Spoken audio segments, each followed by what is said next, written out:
Hello, good morning students, how are you. हम पढ़ रहे थे ऑर्गेनिक केमिस्ट्री में IUPAC नोमेनक्लेचर हमने कंप्लीट कर दिया था।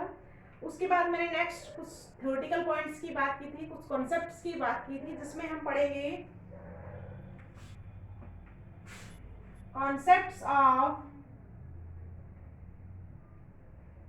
कॉन्सेप्ट्स ऑफ रिएक्शन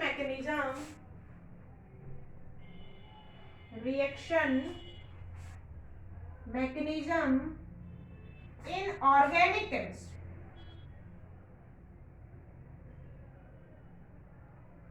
देखो, ऑर्गेनिक केमिस्ट्री में जब कोई भी रिएक्शन प्रोसीड होगा तो वो किस मैकेनिज्म के थ्रू होता है, क्या क्या उसमें आप फंडामेंटल पॉइंट्स काम में लेंगे, क्या क्या इंटरमीडिएट्स बनेंगे, किस तरीके से रिएक्टेंट रिएक्ट करेगा, कैसे इंटरमीडिएट बनेंगे और कैसे प्रोडक्ट फॉर्मेशन होगा, उसी की हम बात करेंगे आज। देखो, जब कोई भी ऑर्गेनिक आपकी रिएक्शन चलेगी तो ऑर्गेनिक सबस्ट्रेट आपका होगा, तो जो रिएक्टेंट होगा उसको हम सबस्ट्रेट भी बोल सकते हैं। कोई ना कोई ऑर्गेनिक क्या होगा, सबस्ट्रेट होगा, जिसको हम रिएक्टेंट भी बोल सकते हैं। इसके ऊपर कोई ना कोई अटैकिंग रिएजेंट क्या करेगा, अटैक करेगा, जिससे ये रिएक्ट करेगा। अटैकिंग रिएजेंट होगा, इसमें आपका क्या बनेगा, कुछ अनस्टेबल प्रोडक्ट बनेंगे, जिनको हम क्या कहेंगे, इंटरमीडिएट। और ये इंटरमीडिएट जो है किसमें कन्वर्ट होगा, आपका प्रोडक्ट्स में कन्वर्ट होगा। तो हमने बात की है कि जब एक ऑर्गेनिक रिएक्शन प्रोसीड होगी तो उसमें सबस्ट्रेट होगा, उसमें क्या होंगे बेटा, बॉन्ड ब्रेकेज होगी, न्यू बॉन्ड फॉर्मेशन होगा, तभी तो रिएक्टेंट प्रोडक्ट्स में बदलेंगे। तो इसके लिए हम पहला पॉइंट क्या पढ़ेंगे बेटा, कि फ्यूजन ऑफ कोवलेंट। सबसे पहले हम देखेंगे ब्रेकिंग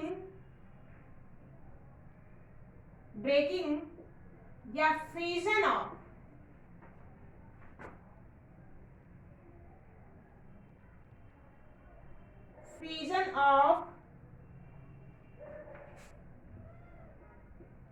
कोवलेंट बॉन्ड्स।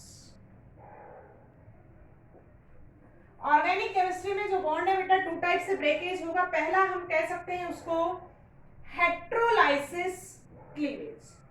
पहला बॉन्ड ब्रेकेज क्या होगा बेटा, हेट्रोलाइसिस। और सेकंड होगा आपके पास बॉन्ड जो ब्रेकिंग है उसको हम ब्रेकिंग भी बोल सकते हैं या क्लीवेज भी बोल सकते हैं। तो पहला होगा हेट्रोलाइसिस क्लीवेज और सेकंड हो सकता है आपके पास होमोलाइसिस क्लीवेज। देखो बेटा, फर्स्ट ऑफ ऑल हेट्रोलाइसिस और होमो का क्या मतलब। हेट्रो का मतलब है डिफरेंट पार्ट्स में टूटेगा, और होमो का मतलब है जब बॉन्ड ब्रेकेज हो और आपका किसमें डिसोसिएट हो, इक्वल पार्ट्स में। ठीक है, तो देखो जैसे हमारे पास ये बॉन्ड है, ए और बी के बीच में क्या है, बॉन्डिंग है।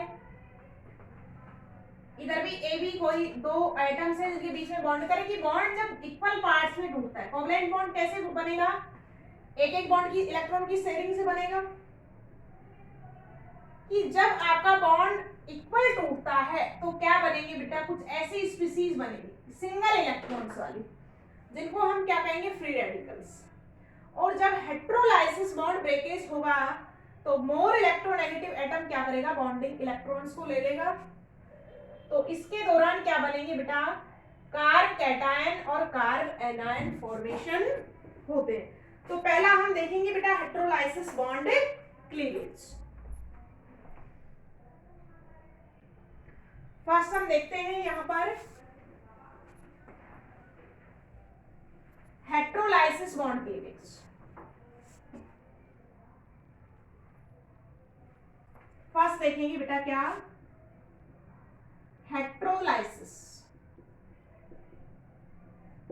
हेट्रोलाइसिस बॉन्ड क्लीवेज में देखो बेटा आप क्या देखते हो, कि if a bond break in such a way कि both electron of the shared pair take out by the one atom. कह रहा है कि आपके पास हेट्रोलाइसिस में देख लो, मान लो कि मेरे पास बॉन्ड ब्रेकिंग एक्स और वाई के बीच में बॉन्डिंग है, ध्यान से देखना। एक्स और वाई टू एटम्स है जिसके बीच में बॉन्डिंग है। कह रहा है कि जब शेयर्ड पेयर ऑफ इलेक्ट्रॉन को एक एटम ले जाता है तो बॉन्ड ब्रेकिंग कैसी होगी, अनइक्वल होगी, और क्या होगा आपका हेटेरोलाइसिस हो जाएगा। एक बॉन्ड में कितने इलेक्ट्रॉन है, 2 इलेक्ट्रॉन। अब ये बॉन्ड ब्रेकिंग को कौन डिसाइड करेगा, इलेक्ट्रॉन नेगेटिविटी।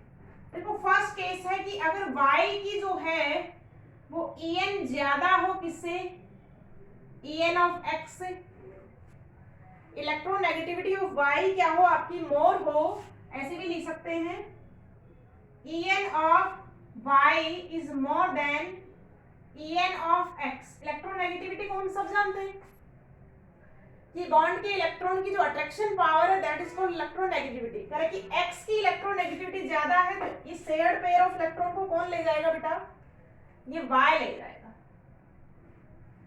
तो पीछे वाला क्या रह जाएगा, पॉजिटिव, और आगे वाला क्या बन जाएगा, नेगेटिव। जिस पे इलेक्ट्रॉन डेंसिटी ज्यादा होगी वो कहलाएगा नेगेटिव। तो क्या बनेंगे, कार्ब वाली स्पीसीज क्या कहलाएगी, कार्ब कैटायन, और नेगेटिव वाली स्पीसीज कहलाएगी कार्ब एन।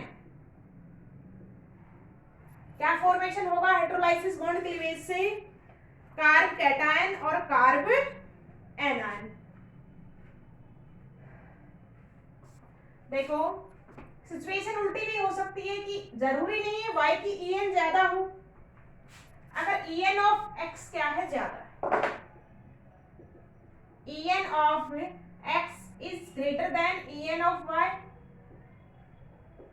तो अब की बार बॉन्डिंग की शिफ्टिंग क्या होगी, इसकी तरफ हो जाएगी।